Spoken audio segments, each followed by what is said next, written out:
guys, pag-usapan lang natin si Alden Richard. Kasama ang kanyang alagang aso guys na napakakulit at napakabibo.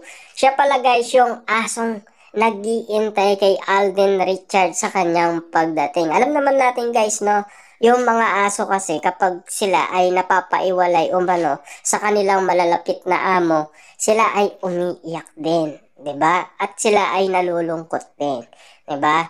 Pero dahil guys dito sa tawpong ito, yung aso ni Alden Richard ay makakakuha ng award. Diba? Kitang-kita naman natin kasi guys, dahil yan ay pinakita umano sa social media at pinagkaguluan ng mga fans ni na Alden Richard. Diba?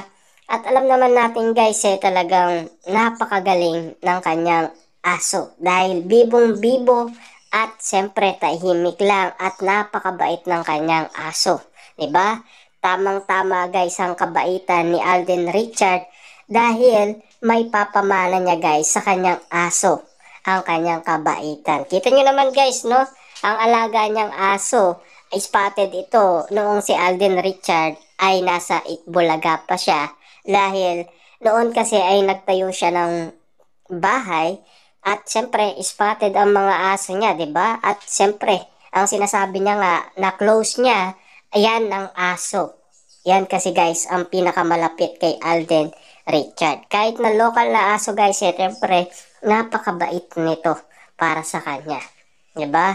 Yan kasi yung pinakamalapit ang loob kay Alden Richard. 'Di ba?